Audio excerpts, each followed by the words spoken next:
Bonjour Joachim. Bonjour Derek. Est-ce que tu peux nous présenter du coup cette nouvelle solution NeoCharge de Danfoss?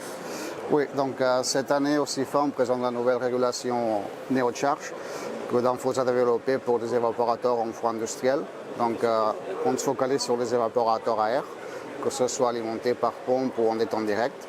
Et l'avantage de NeoCharge, c'est qu'on va injecter à chaque instant la quantité idéale d'eau liquide dont l'évaporateur a besoin. Donc on va s'adapter aux différentes charges partielles et comme ça on va optimiser le fonctionnement global de l'installation. On va réduire des pertes de charge, on va réduire la charge de réfrigérant, ce qui est très intéressant à l'ammoniac par exemple. Ce système NeoCharge il permettra aussi de réduire la charge totale de l'installation? Exact, que ce soit pour des nouveaux sites, c'est très intéressant parce que ça va nous permettre de réduire par exemple la taille de gros composants comme des séparateurs liquides ou les collecteurs liquides également.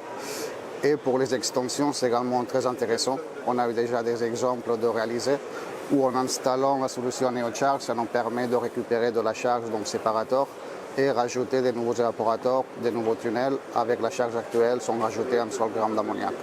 Quels sont les éléments principaux pour permettre son fonctionnement?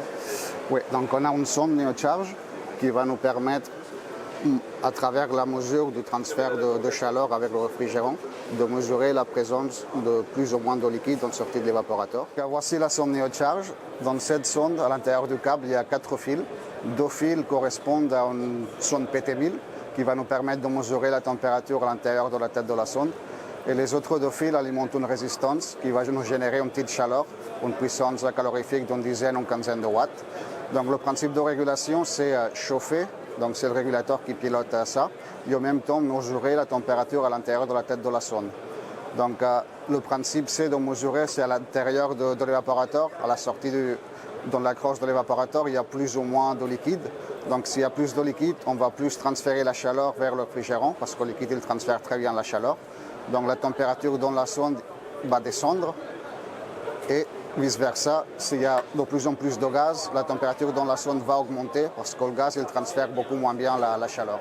Et avec ça, le régulateur il va interpréter le retour de la sonde NeoCharge pour injecter plus ou moins de liquide et à chaque instant fournir la quantité de liquide idéale.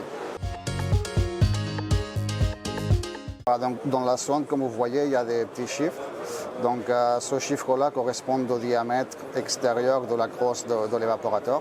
Il y a plusieurs numéros, donc dans chaque côté, ça va correspondre à un diamètre différent pour que ce soit très bien fixé sur la crosse de l'évaporateur.